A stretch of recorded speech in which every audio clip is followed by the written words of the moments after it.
Bienvenue à tous. Voici le podcast d'Abracazabra dans lequel nous vous dirons tout ce que vous devez savoir sur l'achat et la vente d'une propriété en Andalousie, en Espagne. Je suis Camille, l'assistante virtuelle d'Abracazabra, votre conseillère aujourd'hui.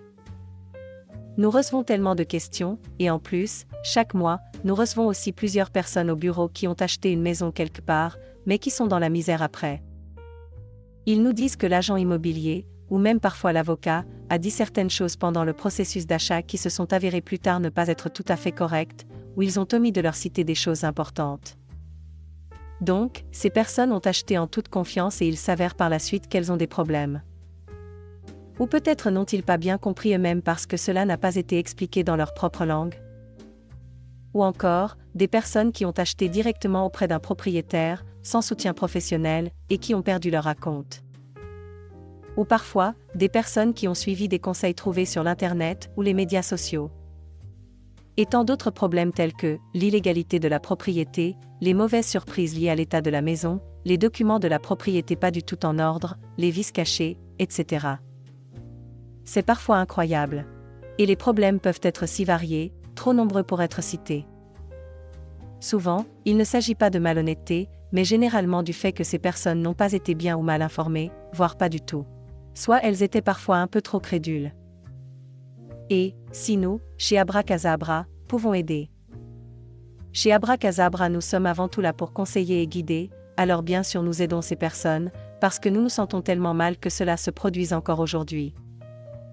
C'est pourquoi nous voulons insister davantage aujourd'hui sur le fait qu'il vaut mieux prévenir que guérir, comme on dit.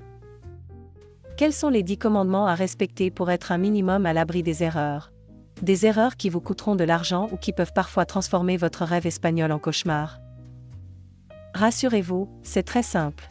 Suivez les conseils d'Abracazabra ou consultez-nous, pour acheter en toute sécurité et sans souci. Il s'agit surtout de savoir quelles sont les vérifications à faire avant un achat. Et surtout avant de signer un contrat d'achat. Tout d'abord, vous devez savoir qu'en Andalousie, le processus d'achat se déroule en 3 étapes. Première étape, le contrat de réservation. Notez qu'ils ne sont pas utilisés partout, celui-ci est surtout standard dans l'intérieur du pays.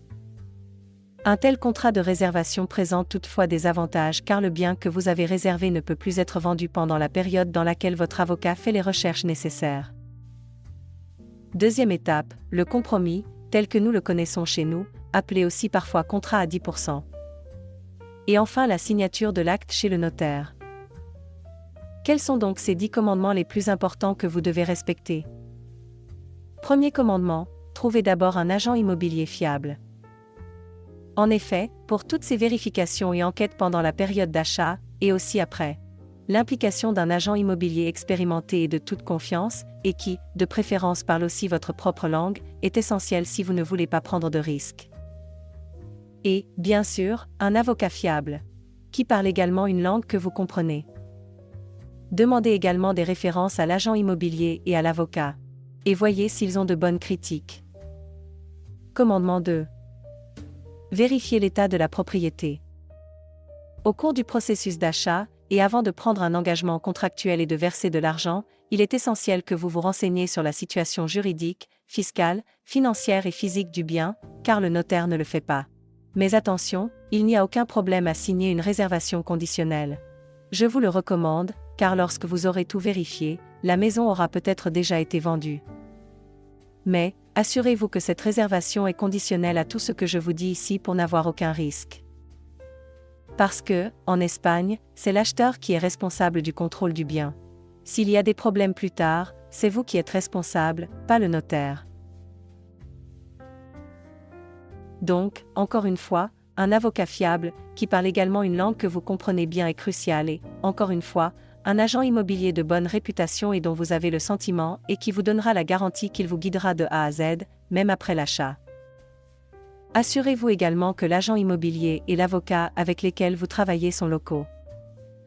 L'Espagne compte 17 régions autonomes et des milliers de municipalités.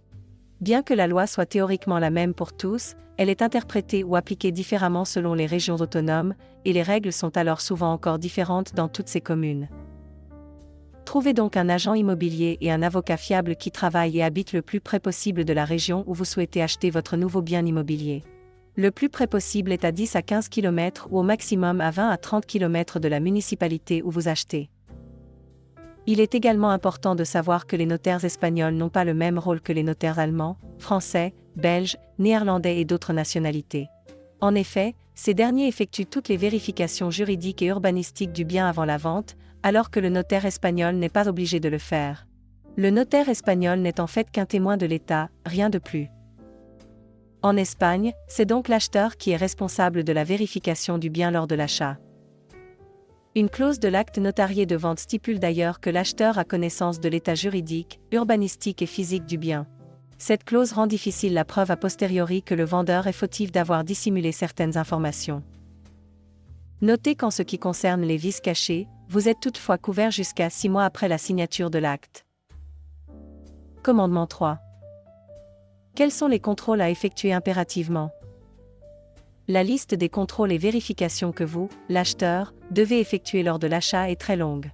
C'est donc l'acheteur qui doit veiller à obtenir toutes ces informations et qu'il est aussi bien conscient que c'est justement le rôle de l'agent immobilier de l'aider et de le conseiller dans ses démarches. L'agent immobilier doit s'assurer que vous obtenez tous les documents nécessaires. Et bien sûr, c'est ensuite le rôle de l'avocat d'enquêter sur tout. Commandement 4. Quels sont les documents que vous devriez pouvoir consulter, ou votre avocat bien sûr? La nota simple. En Espagne, les dettes ne sont pas liées au propriétaire, mais au bien, et là encore, à vous de vous renseigner le plus tôt possible. Avant de signer le contrat de réservation, en espagnol, contrato de reserva, vous devez demander au propriétaire ou à l'agent immobilier de vous fournir la nota simple la plus récente. La nota simple est l'extrait du registre de la propriété. Ce document vous informe, entre autres, sur la description du bien, si le vendeur est effectivement propriétaire du bien, comment il l'a acquis, si une hypothèque ou des dettes sont inscrites ou non, s'il existe une servitude ou un droit de préemption communal ou autonome. Dans la nota simple, vous trouverez également des informations sur l'année de construction, si le bien se trouve en zone rurale ou urbaine, la superficie des parties principales et la dîme en cas de copropriété. Pour ces raisons également, vous devez obtenir une nota simple récente, car les choses peuvent avoir changé entre-temps. Et, notez que même si le propriétaire n'est qu'une seule personne, la nota simple peut prévoir que les signatures d'autres personnes sont requises pour renoncer à leurs droits, le cas échéant, sur le bien. En Espagne, il existe 2 registres relatifs à la propriété. L'un est le registre de la propriété, Registro de la Propiedad, c'est-à-dire le registre dont nous venons de parler.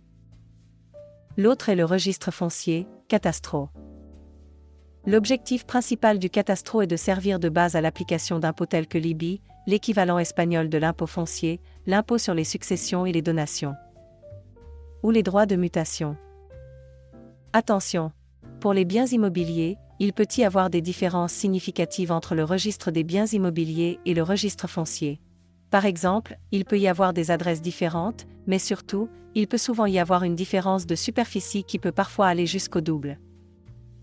Sachez également que si la différence est supérieure à 10%, le registre peut geler l'enregistrement jusqu'à ce que la situation soit clarifiée. C'est pourquoi, dans de tels cas, il est important d'inclure dans le contrat de réservation et le compromis de vente que ces problèmes doivent être rectifiés par le vendeur, avant la signature de l'acte chez le notaire. Comme la rectification de ces documents peut parfois prendre des années, nous vous recommandons de faire déduire le coût lors de la signature de l'acte. De cette manière, vous pouvez encore acheter le bien maintenant et votre avocat peut commencer les ajustements par la suite.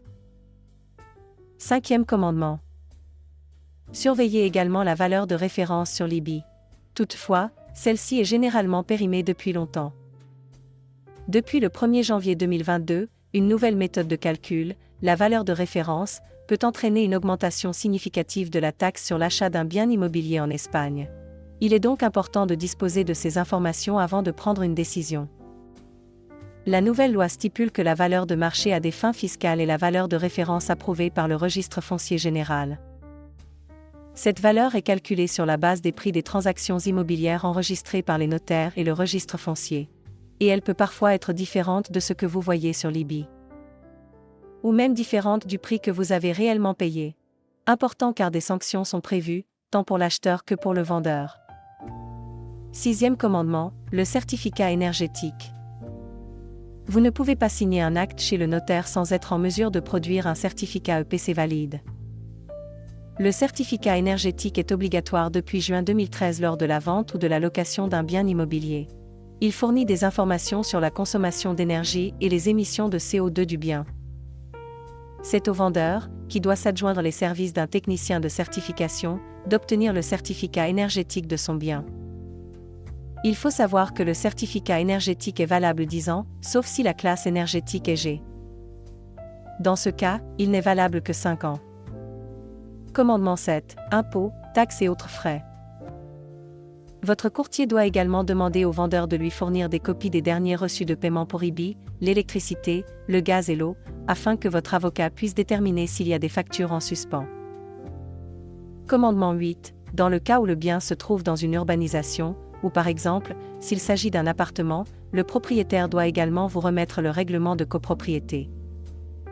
C'est indispensable si vous souhaitez louer votre nouveau bien à des fins touristiques, car le règlement peut l'interdire. Le vendeur doit également vous envoyer le dernier procès-verbal de l'Assemblée générale ordinaire des copropriétaires et les factures qui y sont attachées. Vous pouvez ainsi vérifier si vous devez payer les travaux de rénovation ou autres, votés lors de la dernière Assemblée générale. Et vous disposerez ainsi du montant et de la répartition des charges de copropriété. Et la preuve qu'à la date de l'Assemblée générale, et surtout à la date de la signature chez le notaire, votre bien est libre de toute charge à la charge du syndicat des copropriétaires. Commandement 9. Dans certains cas, vous aurez également besoin d'autres documents. Par exemple, l'acte de vente précédent. Vous pouvez également demander l'acte de vente précédent si le vendeur a déjà acheté le bien à un précédent propriétaire. De cette manière, vous pouvez notamment vérifier qu'aucune modification n'a été apportée à la maison, comme des agrandissements ou des modifications intérieures. S'il y a eu un changement important, par exemple une extension de la maison, une piscine, un garage, des modifications substantielles de l'architecture intérieure, ceux-ci ne sont souvent pas encore repris dans les documents officiels de la propriété. Vous pouvez les demander au service technique de la municipalité, mais je vous recommande de laisser votre avocat s'en charger. Le certificat d'aptitude. Depuis 2012, les bâtiments collectifs de plus de 50 ans, 45 ans en Catalogne, doivent ou peuvent faire l'objet d'un contrôle technique. Le propriétaire doit vous remettre le certificat d'eau de aptitude du bâtiment. Cette démarche n'est pas obligatoire dans toutes les régions espagnoles, mais elle l'est dans les 4 principales, la région de Madrid, la Catalogne, l'Andalousie et la région de Valence. Ce rapport d'inspection des bâtiments est un rapport qui certifie l'état d'un bâtiment en termes d'entretien, de conformité aux règles d'accessibilité et d'efficacité énergétique. Le rapport de contrôle des bâtiments peut être demandé aux propriétaires de bâtiments dans les immeubles résidentiels collectifs, selon un calendrier établi. Veuillez noter que si le contrôle n'a pas été effectué sur l'immeuble, le notaire doit mentionner dans le contrat de vente que vous êtes pleinement conscient que ce contrôle technique n'a pas été effectué. La cédula de habitabilidad dans les régions où ce document est exigé, Catalogne notamment, lors de la phase d'achat du bien immobilier, et, avant de signer le contrato de arras, le contrat de vente, le vendeur doit vous remettre la cédula de habitabilidad. Il s'agit du certificat d'habitabilité ou de la licencia de primera occupation, le permis de première occupation. Ou même plus tôt, si possible, par exemple au moment du contrato de reserva, contrat de réservation. La cédula vous informe que le logement est destiné à l'habitation et qu'il est habitable. Dans certains cas, l'absence de ce document signifie simplement que la maison n'est pas destinée à l'habitation, ou qu'elle a été construite sans permis de construire. La cédula est valable 15 ans et doit être mise à jour. Elle n'est pas obligatoire dans toutes les régions espagnoles. Chez nous en Andalousie, elle est parfois demandée, notamment par la banque si l'on veut prendre un crédit immobilier ici. L'AFO ou DAFO, ou parfois aussi appelé SAFO, est aussi un certificat très demandé. Une matière très importante, car il y a beaucoup d'ambiguïté et de discussions à son sujet. En 2012, la Junta de Andalucía a approuvé une nouvelle loi visant à régulariser la situation de centaines de milliers de maisons construites illégalement dans les zones rurales. En conséquence, la plupart des municipalités andalouses ont depuis établi une procédure de demande d'un certificat spécial appelé DAFO. S'il peut être requis dans certaines situations, par exemple pour l'obtention d'un crédit hypothécaire, en général, il n'est pas obligatoire de posséder ce certificat, ni un problème d'acheter ou de vendre un bien qui n'a pas ce certificat. Et, surtout, il ne rend pas la propriété légale. Mais ce DAFO peut donner au propriétaire une assurance écrite supplémentaire de la situation juridique et administrative du bien. Cependant, il présente aussi des inconvénients. Vous pouvez nous contacter à tout moment pour obtenir des conseils plus détaillés sur ce sujet important à l'adresse info@abracazabra.es. La plupart des biens immobiliers ne disposent pas de ce certificat. Comme mentionné, ce n'est pas un problème en soi, contrairement à ce que beaucoup disent. Tant que la propriété ne se trouve pas dans une zone protégée et que les bâtiments construits ont plus de 6 ans, en ce qui concerne l'Andalousie, elles peuvent être régularisées et ne seront pas démolies. Sauf si un ordre de démolition a été émis et n'a pas encore été exécuté. Mais cela n'est pas très courant. Autre document souvent demandé par les acheteurs, le permis touristique. Si vous souhaitez louer le bien que vous voulez acheter à des touristes pendant la saison ou pour de courtes périodes au cours de l'année, vous aurez besoin d'une licence touristique. Sachez qu'une licence existante n'est souvent pas transférable et doit donc être renouvelée à votre nom. Mais les lois concernant les licences changent régulièrement, donc informez-vous via votre avocat. Vérifiez également si le bien n'est pas déjà loué à plus long terme. Si le bien a déjà été loué, il est important de connaître la date d'expiration du contrat en cours. Depuis la nouvelle loi sur les baux à long terme de mars 2019, un nouveau propriétaire ne peut plus exiger la fin du bail. Et le locataire a toujours le droit de rester dans le bien jusqu'à la fin du contrat de 5 ans. C'était déjà le cas avant mars 2019, mais uniquement si le bail était enregistré au registre foncier. Attention encore, la loi autour de la location change régulièrement. Commandement 10. Contrôlez l'état physique de la maison. Vous devez inspecter le bien et prendre le temps nécessaire à cet effet. Si vous avez décidé d'acheter le bien, vous devez vérifier chaque détail avant de donner votre accord pour l'achat. Demandez à votre agent immobilier s'il connaît un entrepreneur fiable. En effet, en tant qu'acheteur, nous ne pouvons pas tout savoir, n'est-ce pas?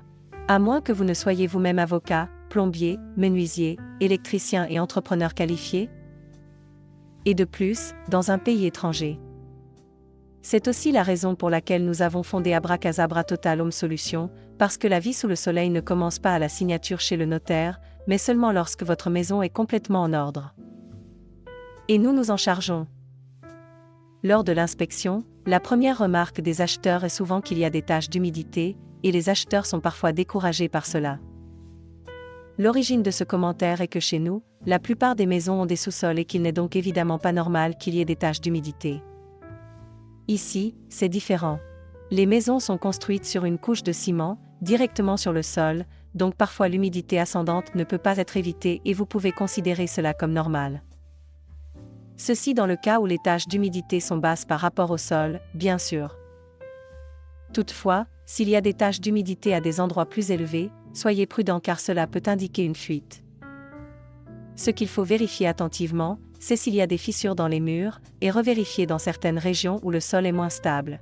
Vérifiez l'étanchéité de la toiture, les équipements collectifs tels que les ascenseurs, le chauffage central, etc. Et vérifiez la qualité des matériaux. Portez une attention particulière au plafond et au sol, à la qualité des menuiseries, des fenêtres et des portes en particulier, ainsi qu'au parquet ou au carrelage. Quelle est l'ancienneté de l'installation électrique? Et, très important, quel est le niveau de la potentia? Il s'agit de la puissance que vous recevez de l'entreprise d'électricité et que votre installation électrique peut supporter. Dans de nombreuses maisons anciennes, elle est trop faible parce qu'il y avait peu d'utilités comme les climatiseurs, les machines à laver et d'autres appareils peu ou pas utilisés à l'époque. Pour bénéficier d'un confort minimum, je vous recommande de vérifier que la potentia est d'au moins 5 kW.